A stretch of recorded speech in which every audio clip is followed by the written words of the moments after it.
My husband, before he died, was in the forces. I married him while he was in the army.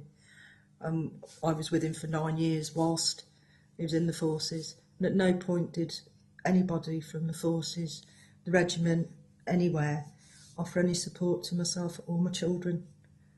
And I think that that's wrong because, you know, they lost their dad. In fact, they lost him twice, once when he left and then again when he died. And yet at no point did anybody say, do your children need anything? Is there anything we could do? I don't know if the support was there for his second family, but there was certainly never at any point anything there for us. When your ex-husband died,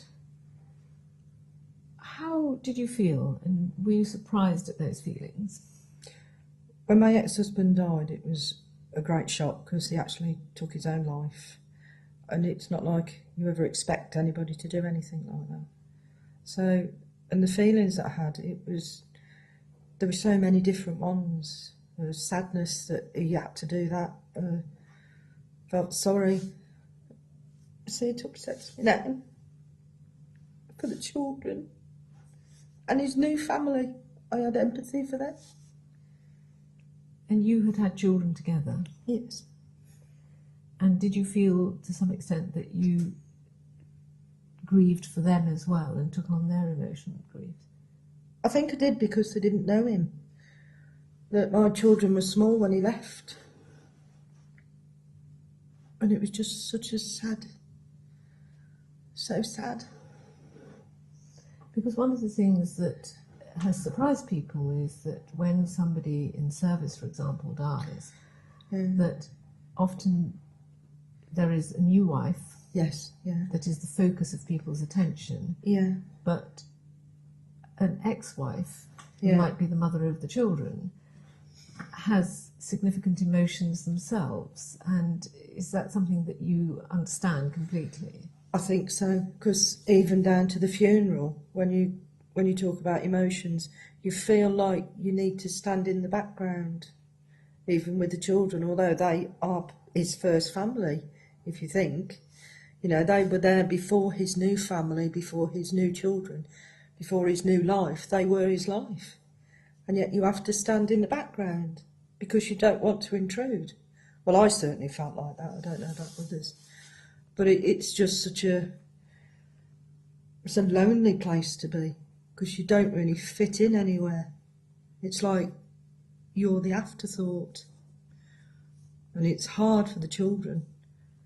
I mean, you deal with it as adults, but the children, I mean, I sat in the back of the church, whereas I felt they should have been at the front with his family. They were his family.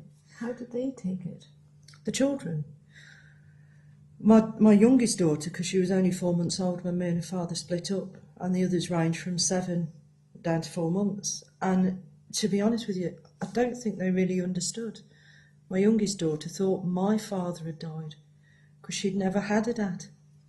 She didn't understand the perception of losing your dad because she'd never had a dad. But the older children, obviously, it was different for them, but they had to grieve him twice. Once when he left, and then once when he died. And I think that's the hardest part, is the fact that you've got to be strong for them. And yet you feel so many emotions yourself, because you feel anger because nobody cares about your family. And yet you feel so sad that there's another family out there that's also had that loss. So do you think most of the sadness and emotions you felt were on behalf of other people of the family? Or was there a genuine loss within yourself? There was a loss within myself, because although you're not together, you've had that time together. They're part of your life. You've had 4 children. You know, I myself did. And it's like you've created these lives, and yet the rest has all got to be dealt with on your own. No support is offered to the ex-family?